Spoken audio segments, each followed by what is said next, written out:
Hello friends, this is Anbha Srivastava and today I will be discussing role of research methodology in social sciences. So first of all, we need to understand what is research.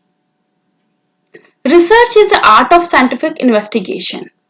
The Advanced Learner's Dictionary of Current English lays down the meaning of research as a careful investigation or inquiry, especially through search, for new facts in any branch of knowledge.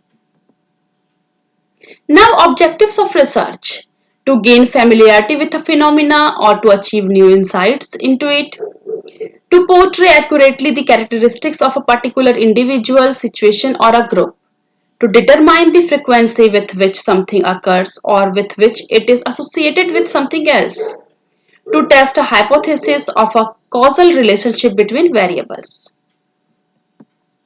Now, motivation in research: desire to get a research degree along with its consequential benefits. Desire to face the challenge in solving the unsolved problems, that is, concern over practical problems initiates research.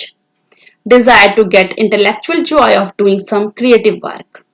Desire to be of service to society. Desire to get respectability.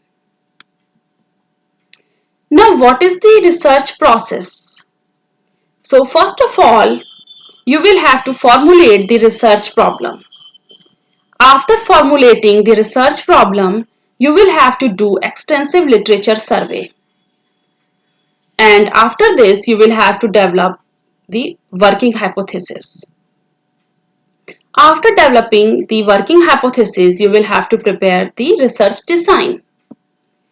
And after this, you will have to determine the sample design. After determination of the sample, you will have to collect the data. And after this, you will have to execute your project.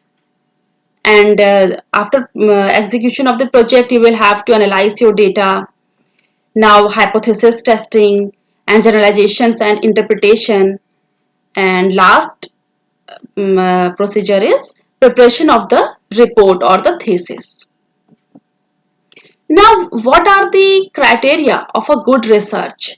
The purpose of the research should be clearly defined and common concepts be used. The research procedure used should be described in sufficient detail to permit another researcher to repeat the research for further advancement, keeping the continuity of what has already been attained.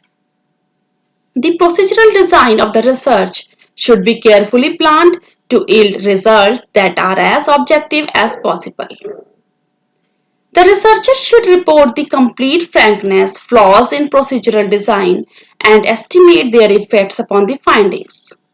The analysis of data should be sufficiently adequate to reveal its significance, and the methods of analysis used should be appropriate. The validity and reliability of the data should be checked carefully. Conclusions should be confined to those justified by the data of the research and limited to those for which the data provide an adequate basis. Greater confidence in research is warranted if the researcher is experienced, has a good reputation in research, and is a person of integrity. Now, in other words, we can state the qualities of a good research as under: good research is systematic, good research is logical, good research should be empirical, good research should be replicable. Thank you so much.